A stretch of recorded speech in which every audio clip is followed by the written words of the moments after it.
Okay, it's nice to welcome you. I'll just start the process here for the CU Pharmacy Black History Month panel and discussion. All right, my name is Carlos Catalano. I'm a professor of biochemistry and biophysics in the Department of Pharmaceutical Chemistry, Pharmaceutical Chemistry here. I've been here, I got here in 1989. And I think the only other person who's been here that long is Dean Altieri. I think, yeah, we're the old ones in the group. But in those intervening 30 years, I've seen a lot of changes in the School of Pharmacy. I saw us when I started as in the Boulder campus, is where my first lab was, and then 9th in Colorado, where the second lab was, and now here, where the third lab was. And so I've seen a lot of changes over the years. And one of the most recent changes that I find really, really positive is the arrival of Erica Freitas as the associate, I got to get the title right now, assistant dean for equity, diversity and inclusion at the School of Pharmacy. Now we're being a little nefarious because she doesn't actually start until March 1st, but she's agreed to come and spend some time with us today. Dr. Freitas, let me see if I got the thing here. 20 years of experience in higher education. She's dedicated, I know this, dedicated to her career to preparing culturally responsive healthcare professionals. So we're all in the same boat here, and she's got a lot of experience in leading us through these processes. She's got a PhD in pharmacy education, certified anti-defamation league trainer, diversity consultant, extensive experience in promoting equity, diversity, and inclusion in academic and professional settings. She will be responsible here for developing and implementing programs and initiatives, partnering faculty, staff, students, and everyone else in our quest for diversity, equity, and inclusion.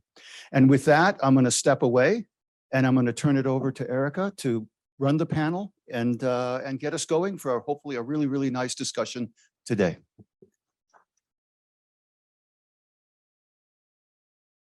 Thank you very much, Dr. Catalano. Can you guys hear me well? Wonderful. I probably don't need this mic, but I was told that somebody else needs it. So if I make you deaf, just tell me to tone down. It is such a pleasure, and you guys probably can imagine how excited I am to join your team. It's not even quite March 1st yet, but I'm still, I'm already here. So that should speak to my excitement to be joining you guys and to contribute to the efforts that you guys are already making to make the School of Pharmacy a place where all of us feel that we belong. I'm not very good with notes today. I wrote some because I talk a lot, and I want to make sure that I keep the time and I hold the time, most importantly to our panelists here today with all the experiences that they have. But before I get to them, I would like to welcome, first of all of you, and thank all of you for being here with us today. It's such a pleasure. I really did not anticipate having a room full of people like we are having today, and probably we have even some more online. So that's such a pleasure to have you guys here to help us celebrate Black History Month. Today, as we all know, February is a month dedicated to honoring and celebrating the rich history, achievements, and contributions of African Americans. This is a time for us to recognize the significant role that Black Americans have played in shaping the fabric of our society in the United States. Today, under the leadership of our Alumni Relations Manager, Mr. Ron Bryant, and our Career Services Manager, Ms. Lori Sine, we have assembled a panel of experts who will share their insights and experiences on the importance of celebrating African-American legacy, as well as the challenges and opportunities that lie ahead in advancing racial equity and justice in the healthcare field. Our esteemed panelists bring a wealth of knowledge and experience and passion to this discussion, and we are very honored to have them with us today. It is my pleasure to introduce Benjamin Abraham to you all. Benjamin is a PharmD candidate class of 2024 here in the School of Pharmacy. He is an Eritrean American and third-year pharmacy student. He was born in Washington, D.C., raised in Commerce City. He has had many, many different experiences in the healthcare field. Currently, he works at Capsule Pharmacy, and we'll get to know him a little bit more as we move forward. Next, I would like to introduce Dorothy Adjemain. Dorothy is, she moved to the United States when she was 12. She's actually from Ghana, West Africa. She currently lives in Aurora, Colorado with her 2 younger brothers and parents. Dorothy has had, she has a lot of engagement throughout campus with numerous leadership opportunities in experience, and we are very excited to hear from her today. I'd like to also introduce Kayla Irvin. Kayla is a 3rd-year pharmacy student from Baltimore. She received her bachelor's degree in chemistry, and she has actually worked many years as a chemist before joining pharmacy school. While chatting with Kayla, I was so honored to hear that she shared with us that she was inspired to pursue pharmacy education because of her brother and the special needs of her brother when it comes to medications. So I think that that's a very important and honorable thing to be here. So thank you for sharing that with us, Kayla. Next, I would like to introduce Dr. James Obeyday. I believe that he is online with us today. Dr. James is a PharmD graduate from the University of Colorado School of Pharmacy, and he is from class of 2016. He also completed his bachelor's degree in biology from the University of California, Riverside. And he's with us online. So whenever questions will be asked, we'll make sure to include his voice on our conversations. And finally, it is my pleasure to introduce you guys to Dr. Harold Okocha, class of 2012 here from the School of Pharmacy. Dr. Okocha is originally from Nigeria. He has over 30 years of experience in the healthcare field. He works as a community pharmacist and a clinical pharmacist in the primary care setting. A lot of experience to share with us today. So it is really a pleasure to have all of you here today. I'd like to thank you all. If we can just welcome them. Thank you. Thank you very much. I would also like to thank the audience, all of you, for participating and contributing. We put some questions together, and then Ron decided to ask for your input as well. And we were so pleased with all the questions that we got from you. So thank you so much for that. We tried as much as we can to compile because we received such a large number of questions. We tried as much as we could to compile those questions so that we can get still the perspective of the panelists on all the topics that you guys mentioned. But I will definitely save some space at the very end of this conversation so then you can ask more questions if I am not, completely covering the topics that you would like to discuss. How does that sound to everyone? Good? Shall we start? Wonderful. So my first question for the panelists is, I'd like to talk a little bit about identity. Talking about Black History Month, I think that's very important for us to acknowledge that, right? So how has your identity as a Black person played into your career decisions and accomplishments so far? So in case anybody would like to just jump in and start. Can you guys hear me? First, I would like to say thank you so much for this opportunity to be here. I want to thank Brian, Jaron. I want to thank the alumni board members. I want to thank Lorenzo, for moderating this afternoon. Above all, I want to thank our ancestors, the ancestors that were here before us to make it possible for me and most of us to sit here today. Because this wouldn't have been possible many years ago. With that said, being a Black person in this profession, I believe it makes a big difference when somebody walks into the pharmacy and sees somebody that looks like them. There's this unspoken body language of appreciation, a gesture to acknowledge your presence. And for me to get into the healthcare industry, like she said, I've had over 30 years of experience in the healthcare industry. It's been difficult to find people that look like me. And it becomes my duty to be one of those to jump into this profession and start making a difference so that we encourage the other younger ones to be in this profession. For that.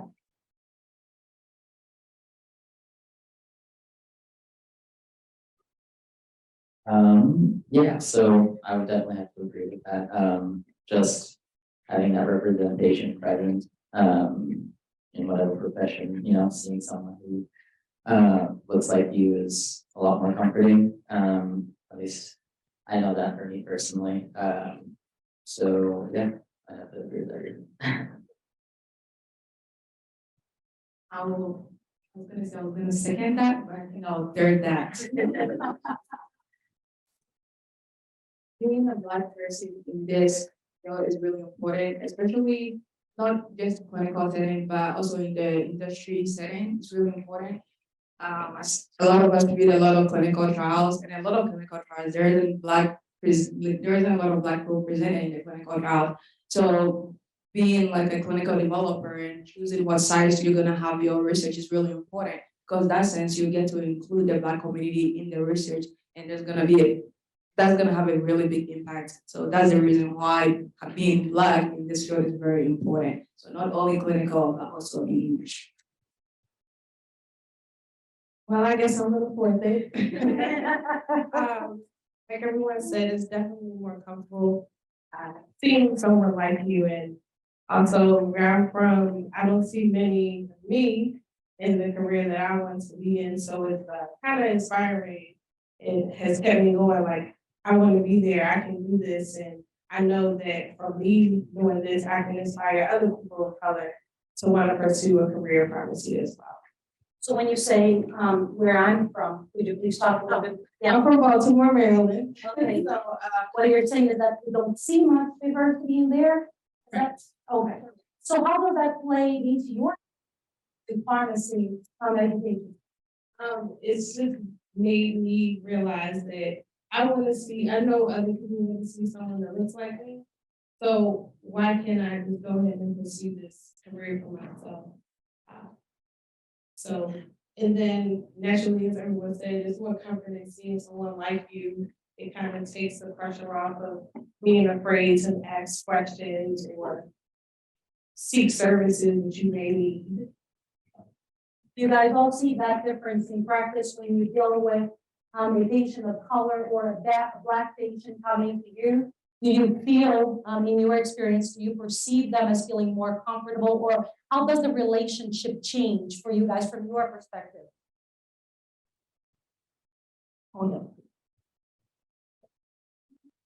I think that the latest episode with COVID-19, yes, this news that the minority community is lagging behind. And based on history, what has happened in the past, using the minority group for different experiments, I think that my experience that when they come to talk to me, I think it becomes an assurance, telling them that, letting them know that this vaccine is the same one we give to everybody, regardless of their race. I think it's comforting. There was a rumor that some of these vaccines are made for minority people. No, it's not. Trust me, I give the vaccine. It's the same one we give to every race. None is specific for Black people or Asian people or Hispanic people. It's the same thing for everybody. So that sense of trust and the fact that COVID vaccine and the Black lady that was part of the developing of the vaccine. So again, giving them those backgrounds help them to accept that this is. Thank you.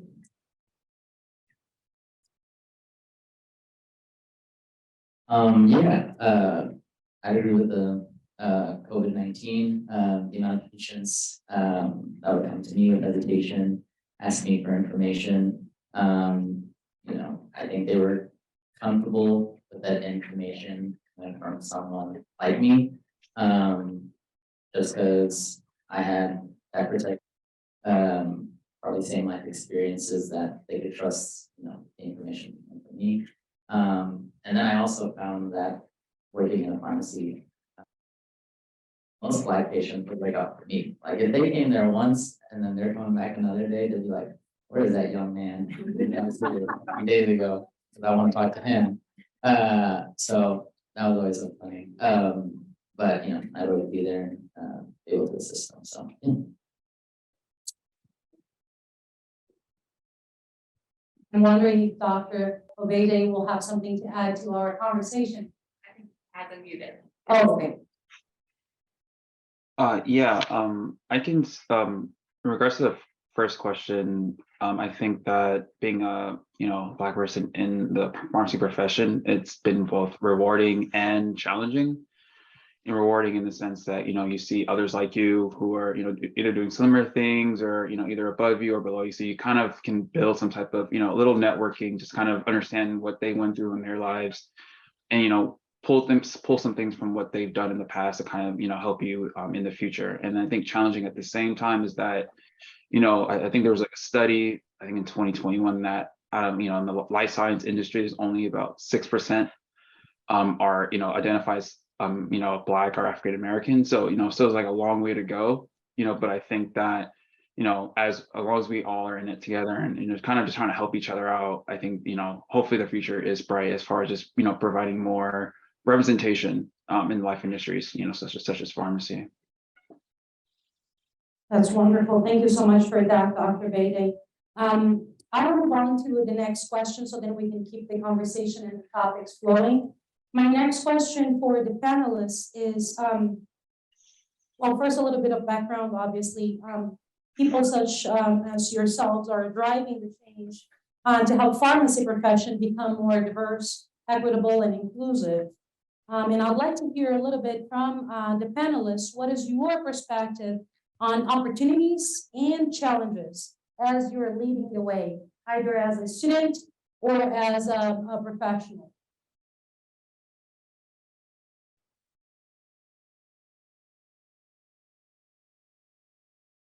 So as a first generation immigrant, I didn't have anyone to look up to be like, oh, this person's a doctor, so I want to be a doctor. I just got up one day and I'm like, you know what? I want to be a doctor. And I started doing it. And honestly, it was very challenging because there's application that, you have to find someone to edit your application for you. You have to find people to write a lot of recommendations. All of this I didn't know. I just decided I want to be a doctor and I was doing it. And it was hard, and I feel like I don't want anybody to go through that, like anybody of color to go through that. So being in this profession is really important to me because not only would I be a doctor, I also influence other people. Other people can come talk to me so that I can guide them into like whatever position they want to be in the medical field. So that's why it's really important to me, and it's very inviting to have this opportunity.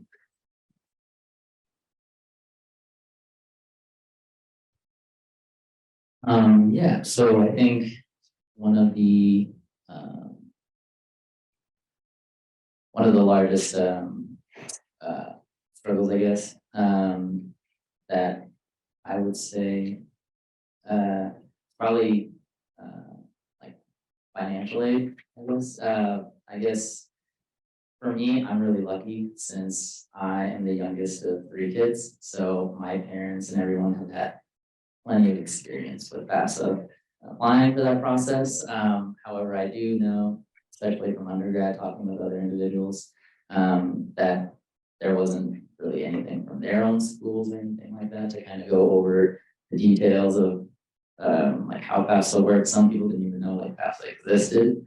And I do feel like individuals coming from homes or schools that don't have that are especially hindered from attending higher education, especially because of the high cost of it.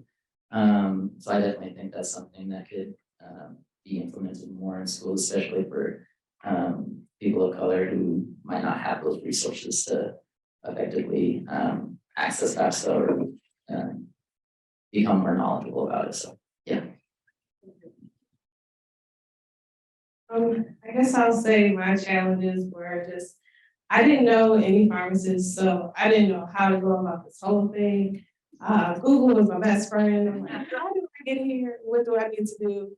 And when do I need to do it? So guidance was like a big thing for me. In addition to guidance, it was cost. So I had graduated from undergrad. I did not have the money to go straight to pharmacy school like some of my classmates did. And that's why I worked as a chemist for so long, just to build up the money so I had this opportunity. And you know, my family didn't know much about FAFSA and definitely didn't have the racks to put me through pharmacy school. So it was just something that I had to do myself. And that was a challenge, you know, being a young woman and having so much responsibility. And I know a lot of people don't have that. Thank you for that.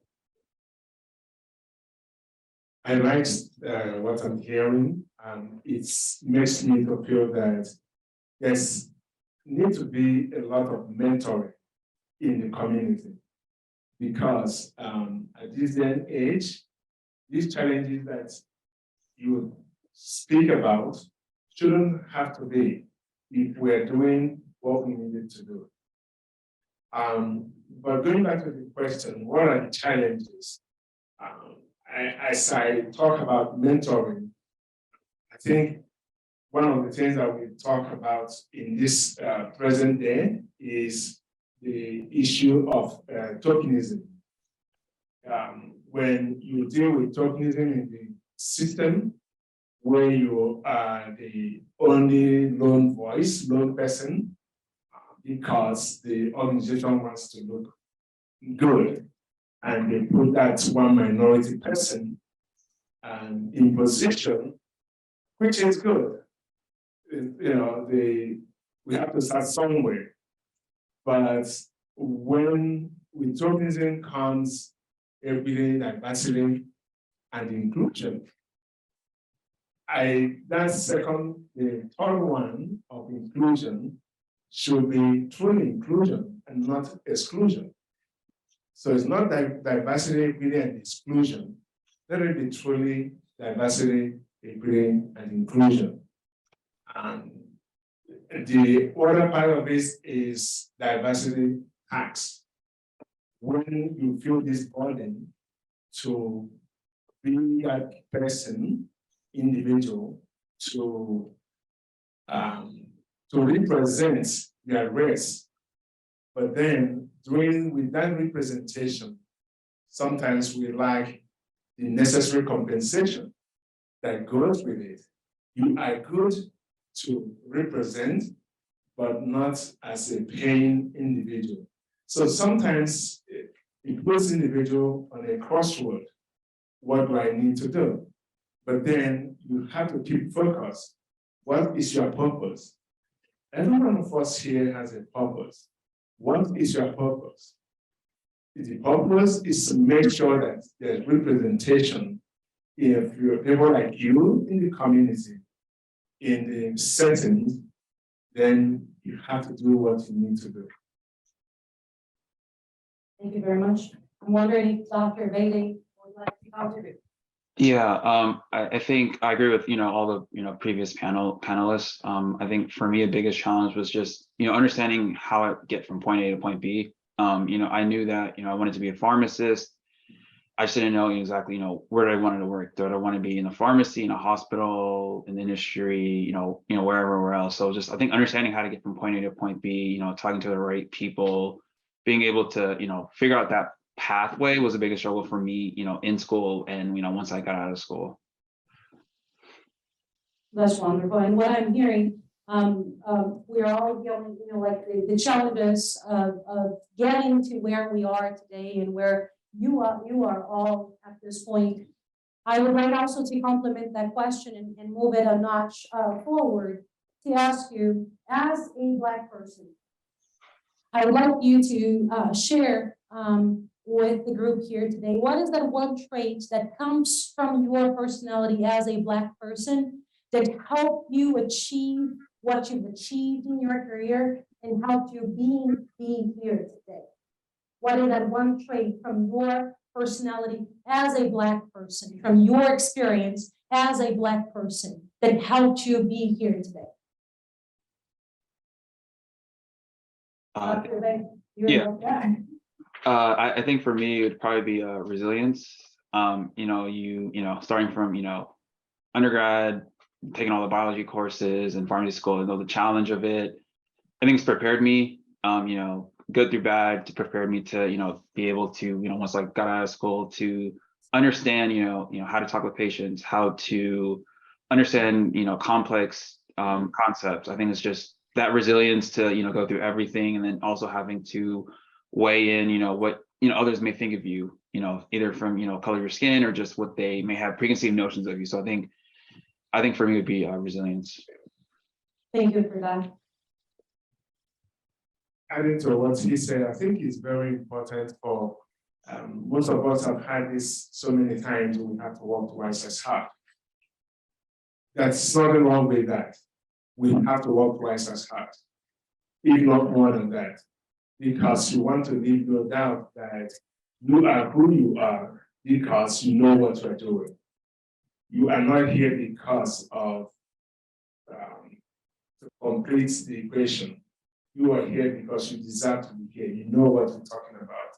So, and to do that, you have to make sure your I's are dotted and the T's are crossed.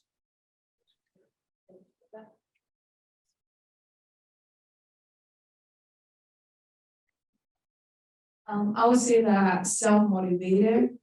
I just set my mind to something. I'm like, this is what I want to do. That's what I'm gonna do. I have to start in the school. You're always in a room where you're just one of a kind.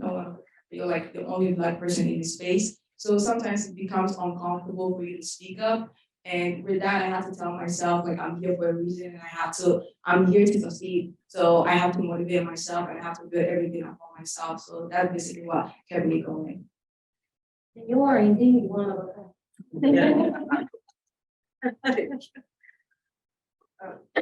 So my personality trait, I would have to say perseverance. It's been a long journey for me, and I've been through a lot of life, and regardless of what circumstance was on my way, I kept going.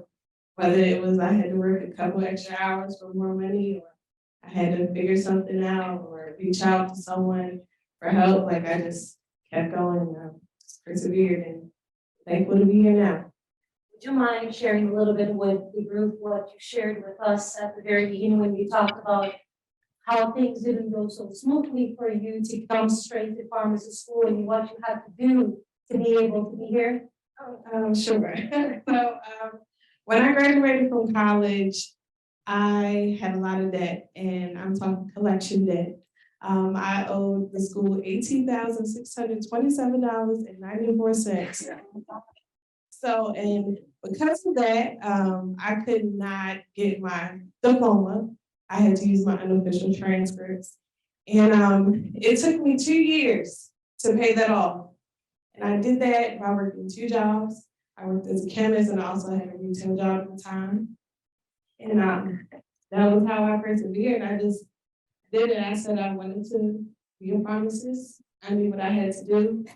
I just did it. A lot of times I was tired. I didn't want to. I was determined with my friends, but I made sacrifices, and that's okay.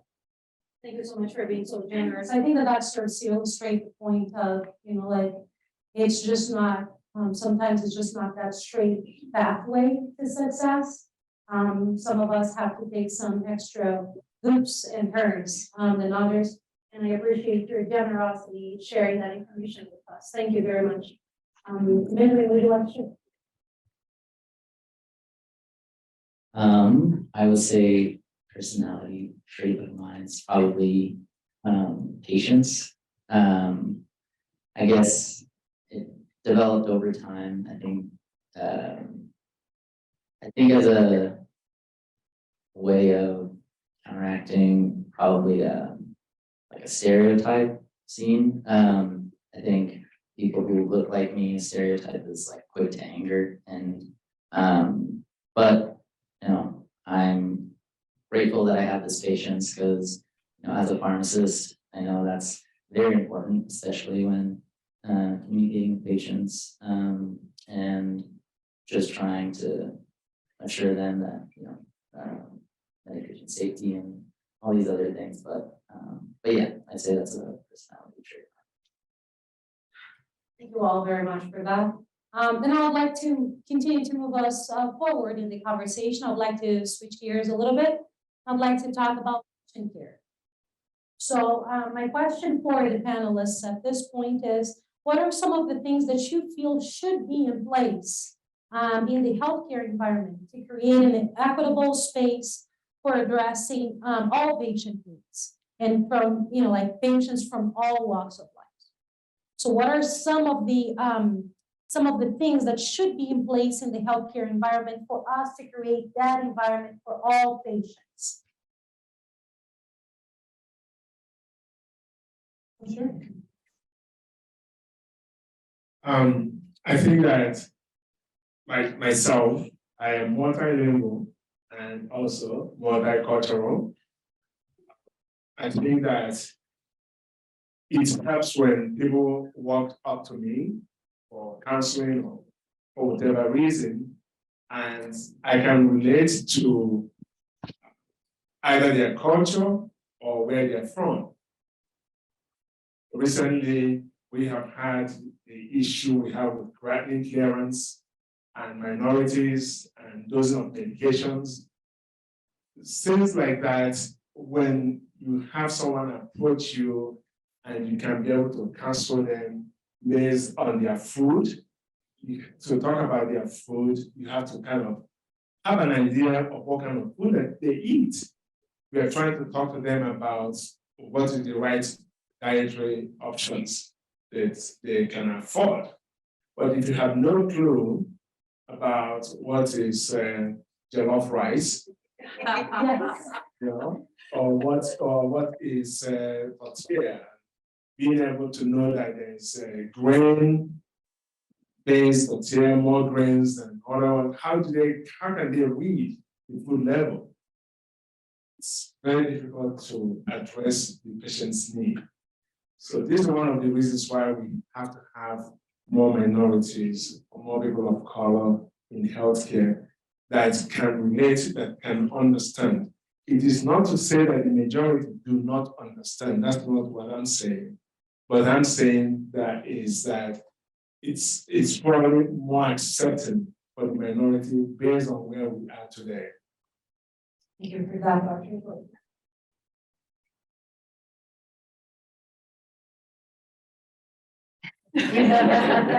Dr. Daly, would you like to chime in? I think that you know, there should be some type of process where, you know, every, you know, whatever time frames that there should be a process to improve, like, you know, how do we improve what we currently have? I think there needs to be a continual check on if that's initiatives, programs, or, you know, what is displayed, or, you know, how we reach out to patients. I think just needs to be continual on a more of a lower level and just, you know, a high level of a, you know, company or a, you know, one of the big pharmacy companies. So I think it's just more of a continual process and look at, you know, what are we doing? How do we change things and make it to where we can track, you know, are those changes working? And, you know, are ways that, you know, that can be analytically looked at, taking off any, you know, subjective thoughts about, you know, the process. Thank you for that. Oh, sure. I just want to also add to the fact that, like, School of Pharmacy, what they're doing now with Dr. Hemsworth over there, working with Downtown Campus, trying to bring more people into the field of pharmacy in general. They're playing a day as a pharmacist once a year. Those are great. But think about a butterfly. In order to have a butterfly survive through the process of metamorphosis, it had to be nurtured, it had to be taken care of. Most of the time in elementary school, they have what is called choice time, when kids of 3 years old and 4 years old put on different outfits, whether they want to be a singer or whether they want to be a doctor. How many times do you see them playing a pharmacist? How many? So we need to start at that grassroots. Before they get to that cocoon stage, through the process of metamorphosis, before they can fly. That way, most of them, we have that mental. Today, we struggle with pharmacists being recognized as prescribers. We're never seen as healthcare professionals, but when there's a need, we know that we can be called upon to fulfill those needs. So the institutions, where a pharmacy school or other house organizations need to do more at the grassroots level, gets them involved at that tender age when they can know the word pharmacists exist. Thank you so much for that.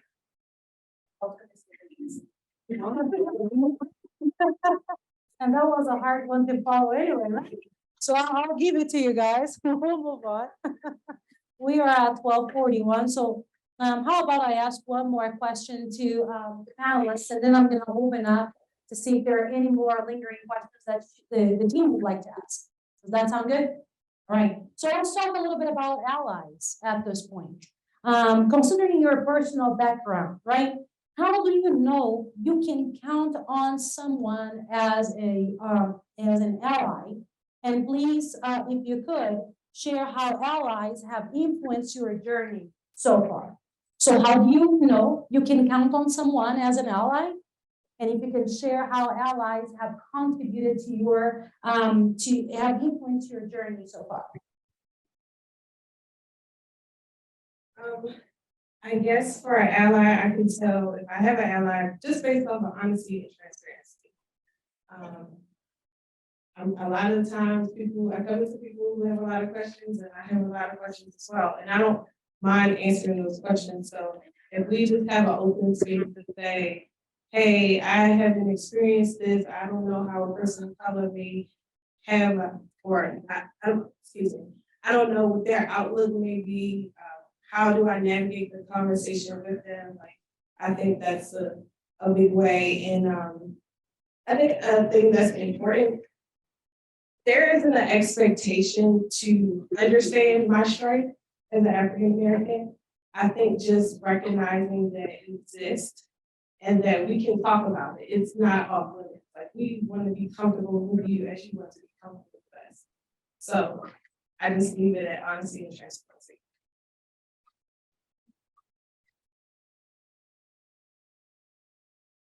Yeah, I think a good ally means allyship doesn't stop once I leave the room.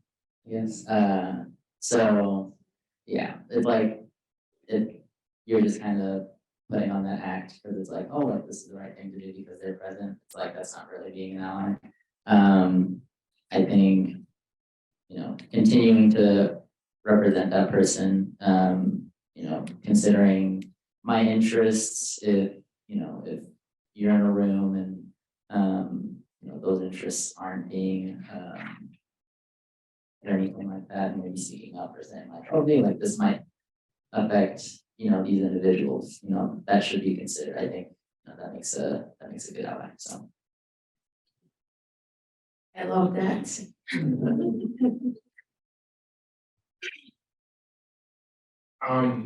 My experience is quite one of the things I would say that do not paint everybody with the same broad brush.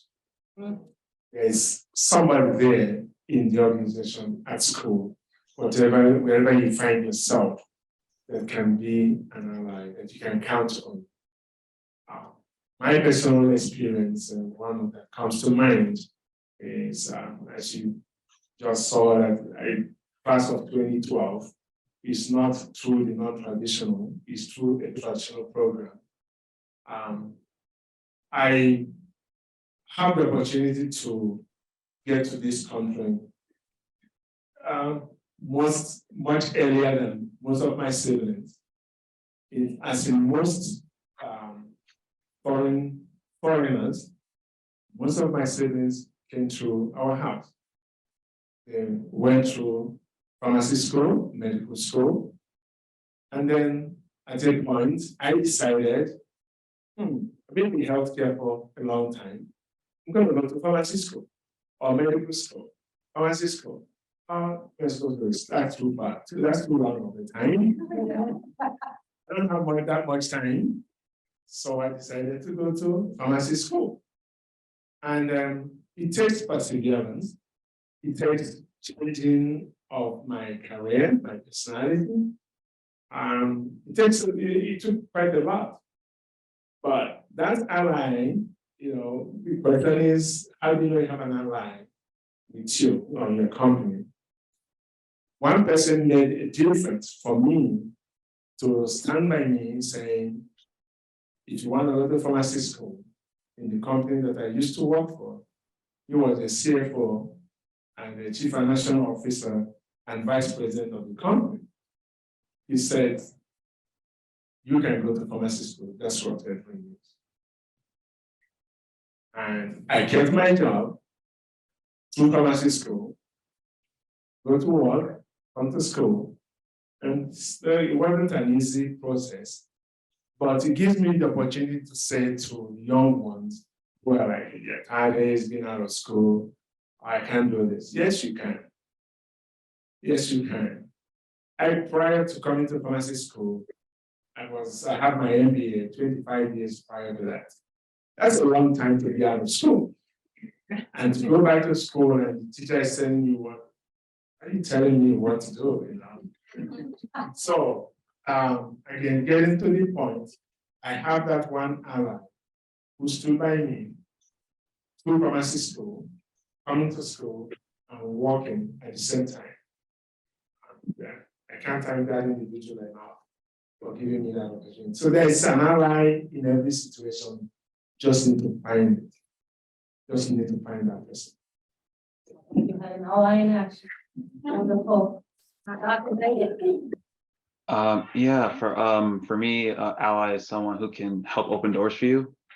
As some, either by, how hard they are in the company, or, just, people they know, they're able to open doors for you. That's, potential job, or just have a conversation with someone that you really, admire. I think example for me is, coming out of school, pharmacy school, I started applying for jobs in the pharmaceutical industry.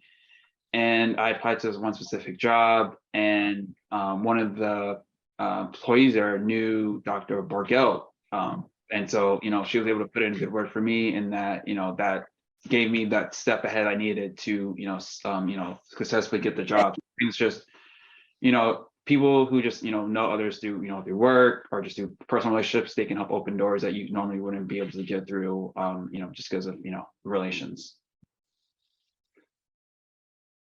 Thank you so much for that. I think that's really complements what we were saying in terms of having the connections. We talked so much about what is this work all about?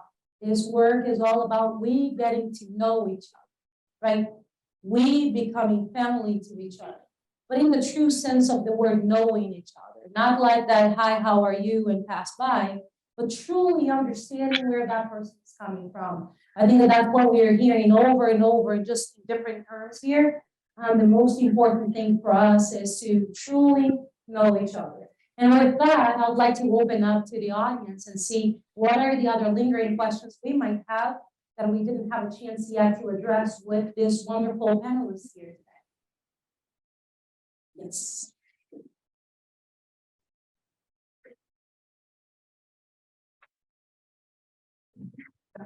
You guys mentioned like nurturing young people who are interested in pharmacy and like sharing resources like the FAFSA. And so I know we're short on time, so I'll try to make this like a yes or no question. Do you think mentorship, either one-on-one or peer mentorship, is adequate in order to properly nurture?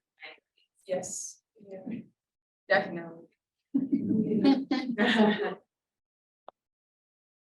Yes. Definitely.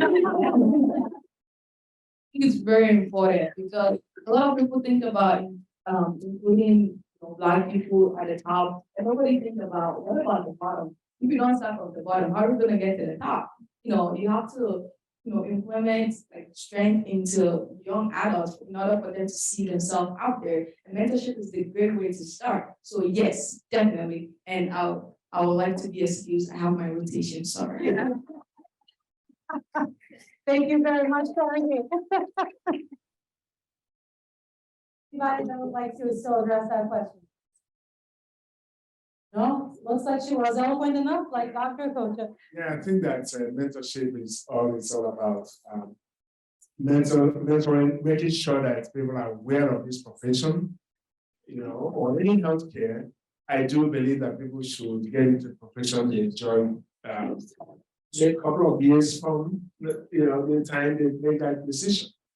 Again, I'm a living example. I was in healthcare, but in a different facet of healthcare. And then I changed my mind. It wasn't forever, but I changed my mind for what I am doing today. So, but you have to have those mentors in your life, people that you look up to, people that you can go to and say, how can I do this? And they can assure you can. Wonderful. Thank you very much for that question. Let's see if we have some questions from our online peers. There is an online question. So this is coming from a second generation P1 student. Asks, what advice would you give to a pharmacy student of African heritage? What metamorphosis do you think is necessary from undergrad with regard to being a successful Black pharmacist? The advice that you guys have. Dr. Bede, please feel free to jump in anytime. Yeah, I think that the biggest piece of advice I can give is, just be willing to learn new things. I think that the jump between undergrad and pharmacy school is a really big step. So be willing to, if you fail at something, be willing to, work twice as hard next time, be willing to do things you never thought you would when it comes to studying, or in regards to being that first person in the classroom, being that first person to make the connection. So I think it's just getting out of your comfort zone, because, any type of graduate degree is nothing compared to undergrad. Thank you for that. Any other advice from students, current students? Anything that you guys would like to share? Benjamin, anything? No? Sorry, I'm putting too much pressure. I'm still a student, so whether I'm successful or not as a pharmacist is still up in the air. But I mean, as a student, I would just say aim for the top. Try your best. I mean, they said that they're second generation, so for me, I know how that is. My parents hounding at me all the time, but I appreciate that, because that's just made me driven. Always wanting to perform at my best, because I know so yeah. That's all I can say. Thank you very much. Any other questions from the audience that you guys would like to ask? Probably we have time for one more question. I see one hand back there, and I'll get to. I think that our friends online cannot, so we'll have to. So Dr. Brian Gillum, I'm actually currently president of the alumni board. So my question to you guys also is, and I think the students would do a really good job of, you're seen as a student, you're seen as a person, right? How is that different either on a rotation site or after you graduate, that you experience those patients that don't see you that way? So how do you experience that? And then how can we prepare you to help deal with those kind of, well, it's the, what's the word I want? Not the adversity, but I don't see you, or I don't want to talk to you because you're not my race. And that could be any races across the board. I'm getting older, forget these words. But how is it once you graduate, or even those rotation sites, how do you deal with those patients? And it could be generational, right? It could be not just racial, but generational. How do you deal with older patients that don't necessarily want to deal with you? Thank you for that.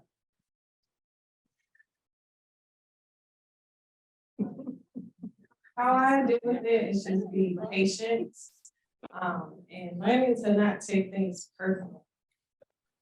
That has been a big challenge with me working for Walgreens.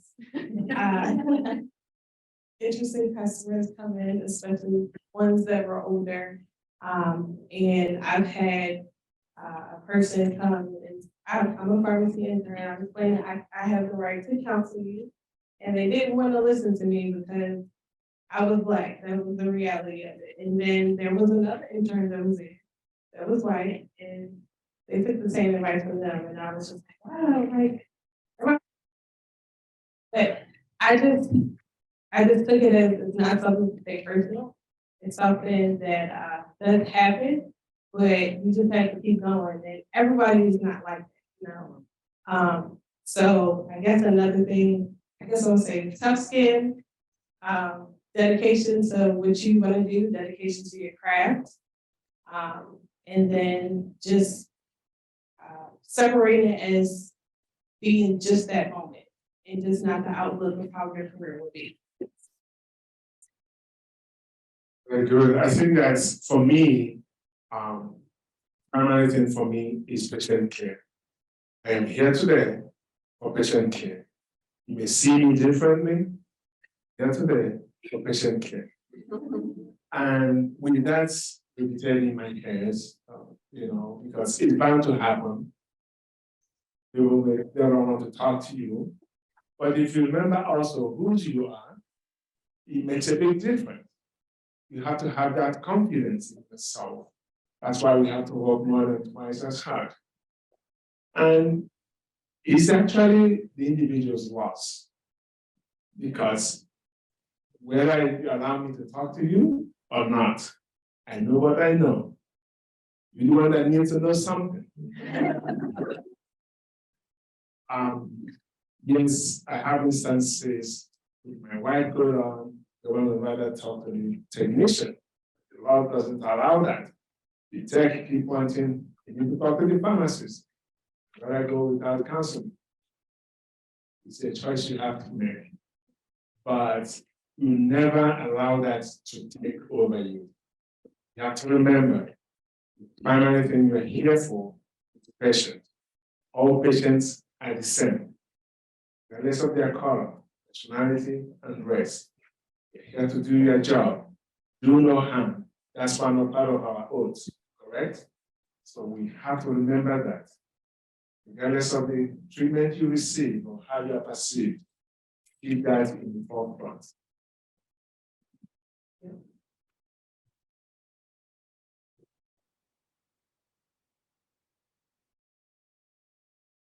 Yeah, I agree with everything there. I mean, that's why I'm, seeking to be a healthcare worker, is because I do care about the patient's health, and I'm not going to let, their perceptions of me prevent me from doing my job. And, that's making sure that they're able to live a healthy life. And then I think another part of the question was how can the school prepare us for those type of situations?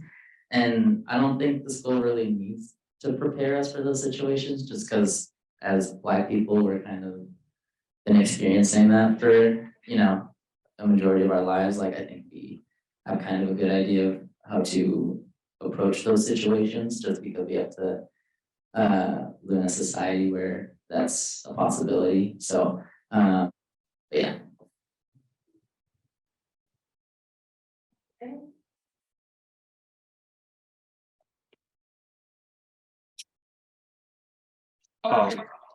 Oh, yeah, I mean, I agree with, all, with the, fellow panelists here. I think it's, when you're in those situations, you should never take it personal, have patience and, understand at the end of the day, remember why you got into pharmacy or whatever healthcare profession. It's not, it's more about, helping patients and, so just remember, always keep that in mind. And as far as, what the school could do, I think it's just, continue to provide, diverse, real patient care experiences. I think that, obviously there's no way you can always be prepared for every situation, but I think if you see something that you can kind of, fall back on when you're in that situation, it always helps, prepare you for the future. Wonderful. I would like to thank everyone for your participation here today, for your presence. I hope that you're gonna leave this room today as inspired as I am by the experience, by the perseverance, by the resilience, by all the experience that we heard from this wonderful group of panelists here today.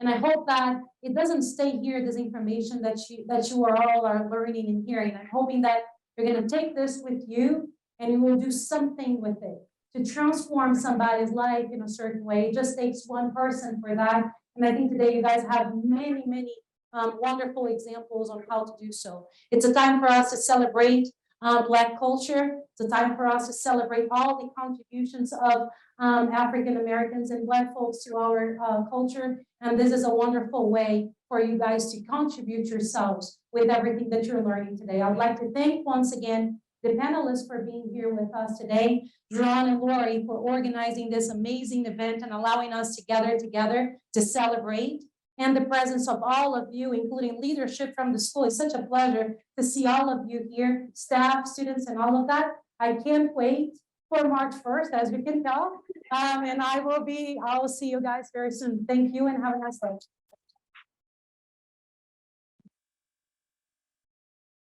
If you get a moment, stop by the pillars over there. There's some pictures of the first in every situation. Thank you.